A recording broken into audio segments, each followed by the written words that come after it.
തിരുവനന്തപുരം സർക്കാർ ആശുപത്രിയിൽ ഗുരുതര വീഴ്ച. ഇടതു കണ്ണിന് നൽകേണ്ട ചികിത്സ വലതു കണ്ണിന് നൽകി.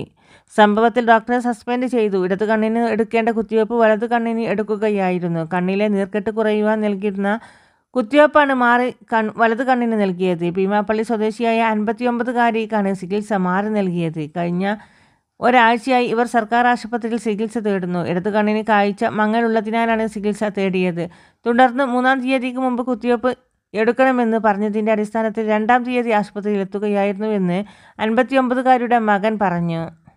2-ാം തീയതി ആശുപത്രിയിലെത്തി ഇടതു കണ്ണിന് കുത്തിവയ്പ് എടുക്കുന്നതിനായുള്ള കാര്യങ്ങൾ ചെയ്തു. ഇതിനിടെ കുത്തിവയ്പിൻ്റെ മരുന്ന് ആശുപത്രിയിൽ ഇല്ലാത്തതിനാൽ ഡോക്ടർ പറഞ്ഞതനുസരിച്ച് ഒരാൾക്ക് 6000 രൂപ ഗൂഗിൾ പേ ചെയ്തു നൽകി മരുന്ന് വരുത്തുകയായിരുന്നുവെന്നും മകൻ പറയുന്നു.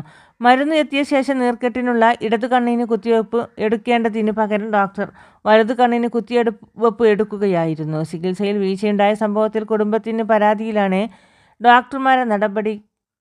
ഡോക്ടർക്കെതിരെ നടപടിയെടുത്തത്. കണ്ണ് മരവിച്ച ശേഷം ഓപ്പറേഷൻ തിയേറ്ററിൽ വെച്ച് നൽകുന്ന ചികിത്സയാണ് മാറിപ്പോയത്. തിരുവനന്തപുരം സർക്കാർ ആശുപത്രിയിലെ അസിസ്റ്റന്റ് പ്രൊഫസർ SS സുധീഷിനാണ് അന്വേഷണ വിധേയമായി സസ്പെൻഡ് ചെയ്തത്. ഇടതു കണ്ണിന് തുടർ ചികിത്സ ആവശ്യമാണ്. ഇന്ന് ഇവർ വീണ്ടും ചികിത്സയ്ക്ക് ആശുപത്രിയിൽ എത്തിയിട്ടുണ്ട്. അന്വേഷണത്തിൻ്റെ ഭാഗമായി ഇവരുടെ മൊഴിയെടുക്കും. കുത്തിവയ്പ്പെടുത്ത വലതു കണ്ണിന് നിലവിൽ ഒരു കുഴപ്പവുമില്ലെന്നാണ് വിവരം. മരുന്ന് മാറി കുത്തിവെച്ച കണ്ണിൻ്റെ കാഴ്ചയ്ക്ക് പ്രശ്നം ഉണ്ടാകില്ല എന്ന് ആശുപത്രി ഡയറക്ടർ പറഞ്ഞു. തുടർ ചികിത്സ ആശുപത്രിയിൽ നല്ല രീതിയിൽ നടത്തും. ഇടതു കണ്ണിന് നൽകേണ്ട കുത്തിവയ്പ്പാണ് വലതു കണ്ണിന് നൽകിയത്. ഇടതു കണ്ണിന് നൽകേണ്ട കുത്തിവയ്പ്പിൻ്റെ ചിലവ് ഏറ്റെടുക്കാമെന്നും സർക്കാരിനോട് അറിയിക്കുമെന്നും ആശുപത്രി ഡയറക്ടർ അറിയിച്ചു. എല്ലാവിധ സർക്കാർ അറിയിപ്പുകളും നേരത്തെ തന്നെ നിങ്ങളിലേക്ക് എത്തുവാൻ വേണ്ടി സബ്സ്ക്രൈബ് ചെയ്യാൻ മറക്കല്ലേ.